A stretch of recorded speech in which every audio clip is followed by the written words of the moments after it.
The rain fell like knives the night Thomas Kane threw his wife into the street. Mercy held their daughter against her chest, the baby's cries lost in the thunder. She wore only a thin dress, her feet bare on the cold stones. Thomas stood in the doorway of their cottage, his new woman beside him. Helena wore Mercy's shawl, the one Mercy's grandmother had woven with blessed thread. "You brought nothing to this marriage," Thomas said. His voice was ice. "No dowry, no family, no land. Just your useless hands and your crying child." Helena laughed, a sound like breaking glass. "The village will understand. A man needs a wife who brings value." Mercy's baby screamed louder. The child was only 3 weeks old, so small her whole body fit in Mercy's arms. "This cottage," Thomas continued, "sits on my father's land. Everything here belongs to the Kane family. You have no claim, no rights." He threw a bundle at Mercy's feet. "A blanket, nothing more. Leave before dawn," he said. "Or I'll have the elders remove you." The door slammed shut. Mercy stood alone in the darkness, her daughter shaking with cold. She had nowhere to go. Mercy walked through the rain until her feet bled. The baby would not stop crying. Each step felt like dying, but she kept moving because stopping meant surrender. The village behind her held nothing now. Every door would be closed. Thomas came from the Kane family, the richest landowners for 3 generations. Who would shelter a woman he'd rejected? She thought about her mother, dead 5 years now.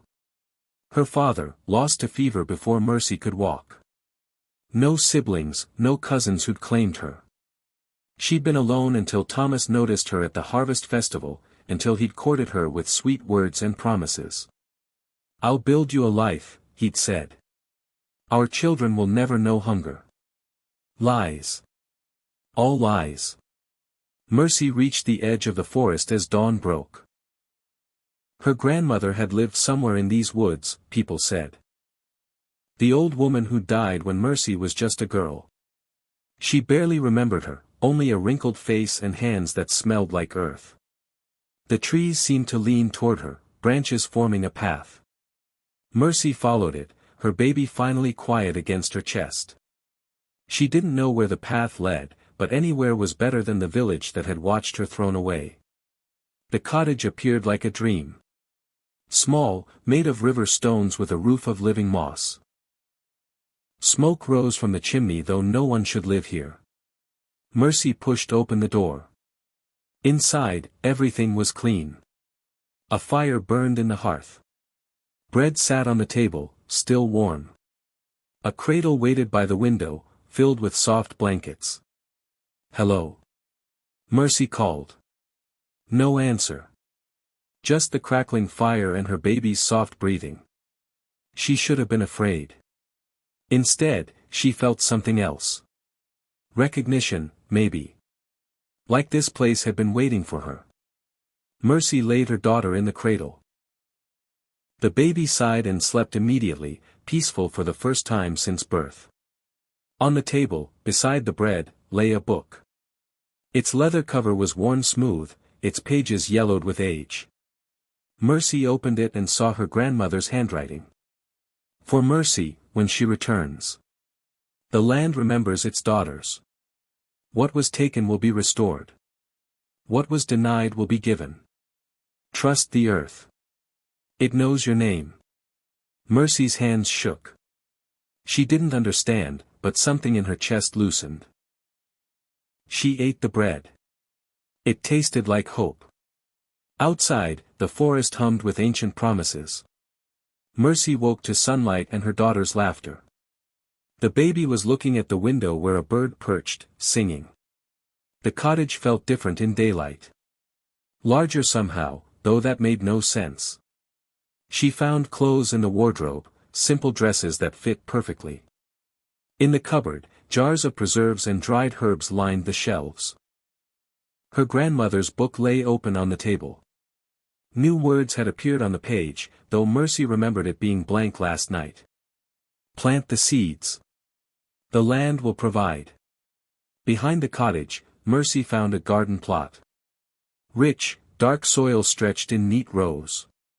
A basket sat beside it, filled with seeds in small cloth pouches. Each pouch was labeled in her grandmother's hand: wheat, barley, vegetables, herbs. Mercy had never farmed. Thomas had forbidden her to work, said it wasn't proper for his wife. But her hands seemed to know what to do. She planted the seeds as the sun climbed higher. Her daughter watched from a blanket, cooing at butterflies. By evening, green shoots pushed through the soil. By the next morning, the plants stood knee-high. Mercy stared in wonder. This wasn't natural. This was something else. Magic, maybe. Or older than magic. The land remembering its daughter. The harvests came impossibly fast. Wheat golden and heavy. Vegetables fat and perfect. Mercy gathered more food than she could eat, more than she could store. The book's pages kept filling with instructions. Take the surplus to the crossroads. Trade for what you need. Trust your instincts. The land protects its own. Mercy walked to the crossroads with a cart full of vegetables. Merchants traveling between villages stopped, eyes widening at the quality of her produce. "Where did you grow these?" one asked.